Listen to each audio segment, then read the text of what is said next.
দেখো বন্ধুরা, চিনিটাকে আমি সুন্দর করে গলিয়ে নিয়েছি। এই পর্যায়ে অ্যাড করে দেবো আমগুলোকে আমি আগে থেকে ধুয়ে নিয়েছি, ধুয়ে খোসা ছড়িয়েছি। এখানে দেখো বন্ধুরা, নেড়ে চেড়ে দিয়েছি। এখানে আমি দিয়ে দিব অনেকগুলো লবণ। আচার যেহেতু বেশি, সেজন্য লবণের পরিমাণটা বাড়িয়ে দিতে হবে। দিয়ে দিলাম অনেকগুলো লবণ। লবণটা দিয়ে আমি ভালো করে মিশিয়ে দিব। এরকম সহজভাবে আচার বানানো যায় বন্ধুরা, বুঝতে পারবে না তুমি আমার রেসিপিটা ফলো করো। আর তেলের দরকার হবে না, অনেকগুলো আদা রসুনের দরকার হবে না। এটা দিয়ে কিন্তু বাজি মাছ, শুধুমাত্র চিনি দিয়ে তেল ছাড়া, রোদে দিয়ে ঝামেলা ছাড়া এই আচারটা বানিয়ে রাখা যাবে সারা বছর।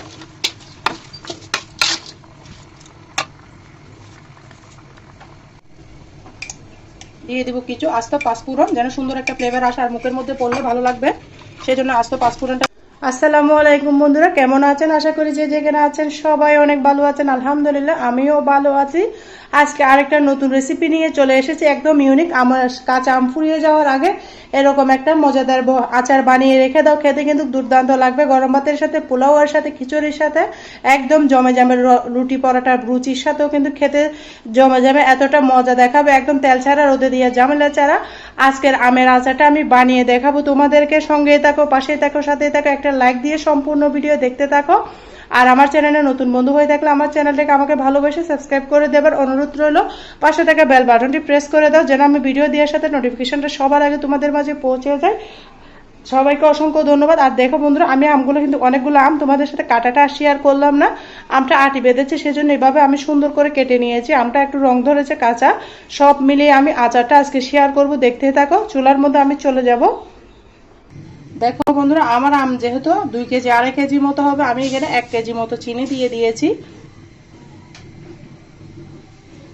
চিনিটা যেন তলার মধ্যে লেগে না যায়, সেই জন্য দিয়ে দিলাম সামান্য পরিমাণের পানি। আমার এটা যেহেতু সিলভারের পাতিল, সেই জন্য আমি পানি দিয়েছি। তোমাদের যদি ননস্টিক প্যান হয় তাহলে পানি দেওয়ার কোনো দরকার হবে না, শুধুমাত্র চিনি দিয়ে কিন্তু সুন্দর একটা ক্যারামেল হয়ে যাবে। ক্যারামেল করে আচারটা বানালে কালারটা কিন্তু মাশাআল্লাহ দারুণ আসবে। আমি সুন্দর করে চিনিটাকে গলিয়ে নিব। দেখতে পারতেছো চিনিটা গলা শুরু করেছে। এই আচারে এমন একটা মশলা দেবো, যেটা দিয়ে আচারটা খেতে দুর্দান্ত লাগবে।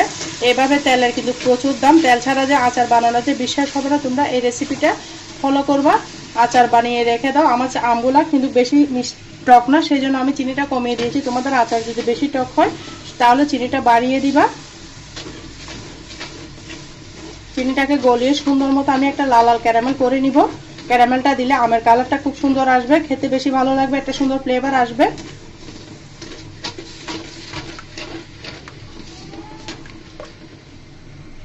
দেখো বন্ধুরা, আমার ক্যারামেলটা রেডি হচ্ছে। এদিকে আমি একটা মশলা করে নিব। এখানে আমি একটা পাতিল বসিয়ে দিয়েছি, দিয়ে দিব। যেহেতু আমার আচার বেশি, সেজন্য মশলাগুলো একটু বাড়িয়ে দিতে হবে। দিয়ে দিয়েছি 1 চামচ উঁচা টেবিল চামচের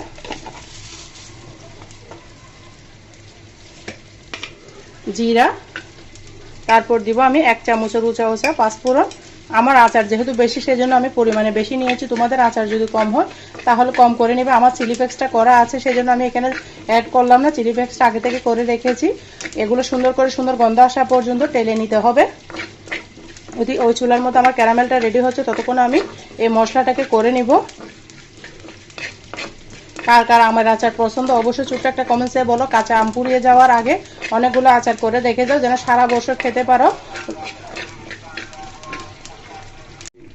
দেখো বন্ধুরা, চিনিটাকে আমি সুন্দর করে গলিয়ে নিয়েছি। এই পর্যায়ে অ্যাড করে দিব আমগুলোকে আমি আগে থেকে ধুয়ে নিয়েছি, ধুয়ে খোসা ছড়িয়েছি। এখানে কোনো প্রকার পানি রাখা যাবে না, তাহলে আমের আচারটা ভালো থাকবে না। ভালো করে পানিগুলোকে ঝরিয়ে নিতে হবে। সুন্দর করে নেড়ে চেড়ে দিব। সমস্ত আম দিয়ে দিয়েছি আমি, চিনিটাকে গলিয়ে নিয়েছি আগে থেকে। সম্পূর্ণ ভিডিও দেখতে থাকো। আর যারা ভিডিও এতটুকু এসে গিয়েছো, প্রিয় আপুরা ভাইয়ারা, একটা লাইক দিতে ভুলে গিয়েছো, একটা লাইক দিয়ে দাও আর ভিডিওটা কন্টিনিউ করো। অনেকগুলো আচার বসাচ্ছি, সেজন্য কষ্ট হচ্ছে, সমস্যা নেই। তোমাদের সাথে শেয়ার করতেছি কেমন হচ্ছে, অবশ্যই ছোট্ট একটা কমেন্টসে বলো। সুন্দর করে নেড়ে চেড়ে চিনির সাথে আমি মিশিয়ে দিব।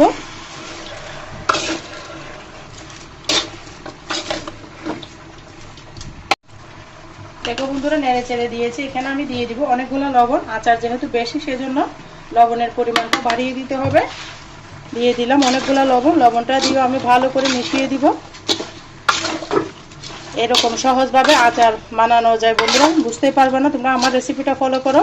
আর তেলের দরকার হবে না, অনেকগুলো আদা রসুনের দরকার হবে না। এটা দিয়ে কিন্তু বাজি মাছ শুধুমাত্র চিনি দিয়ে তেল ছাড়া রোদে দিয়ে ঝামেলা ছাড়া এই আচারটা বানিয়ে রাখা যাবে সারা বছর।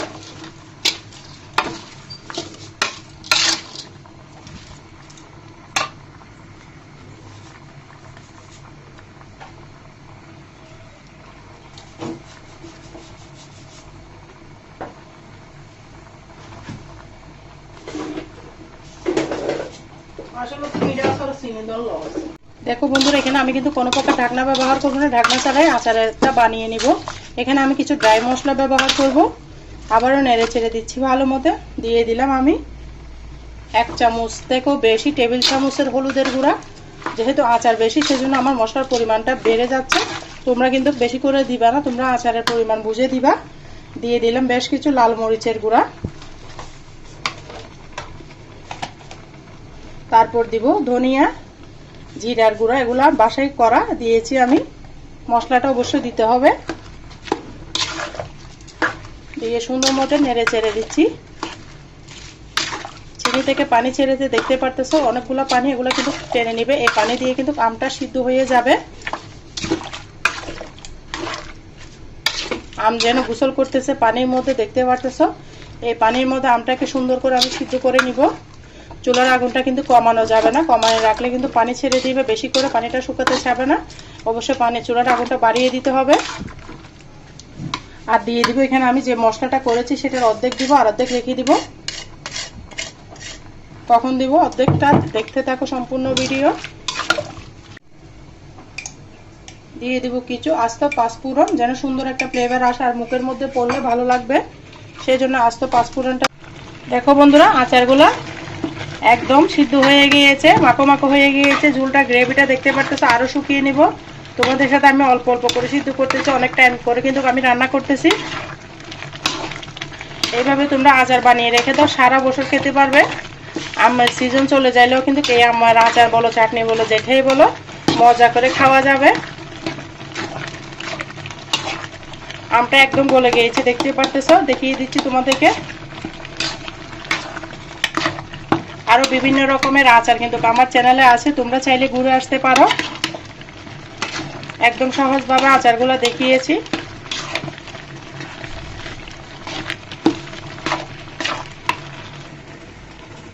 দেখো বন্ধুরা, এই পর্যায়ে আমি অ্যাড করে দিব চিলি ফ্লেক্স। এগুলো আমার কাছে আগে করা ছিল, সেগুলো দিয়ে দিচ্ছি। আর যে মশলাটা অর্ধেক রেখেছি সেটা এই পর্যায়ে দিয়ে দিব, যেন আচার নামানোর পরে সুন্দর একটা ফ্লেভার আসে। সে পর্যন্ত অবশ্যই এই মশলাটা শেষে দিতে হবে, না হলে কিন্তু আচারের যে একটা সুন্দর গন্ধ থাকে সেটা পাবে না। টক ঝাল মিষ্টি এই আমের আচারটা একবার হলো বানিয়ে নাও, খেতে দুর্দান্ত লাগবে।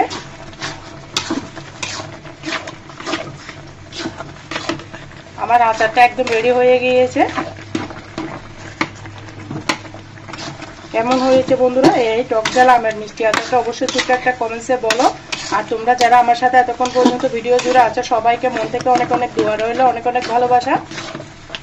পরিবেশন করে দেখিয়ে দিব কেমন হয়েছে আমার আমের চাটনিটা বা আচার, যেটাই বলো। দেখো বন্ধুরা, চুলা থেকে নামিয়ে নিয়ে এসেছি, কতটা সুন্দর হয়েছে এই আচারটা, দেখতে পারতেছো। পরিবেশন করে দেখিয়ে দিব। আচারগুলো আমি সরাসরি একটা ঝাড়ের মধ্যে নিয়ে নিচ্ছি।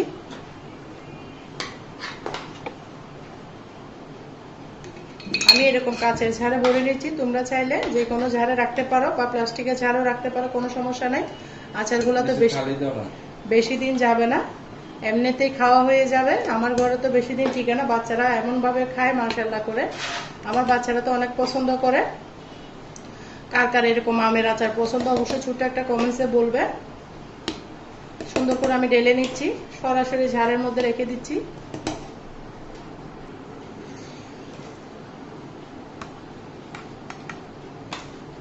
দেখো বন্ধুরা, তোমাদের সাথে এভাবে ভরে দেখে শেয়ার করিয়েছি। তোমরা চাইলে যে কোনো ঝাড়ের মধ্যে নিতে পারো, তবে আচারগুলো কাঁচের বয়মে রাখলে বেশি ভালো হয়।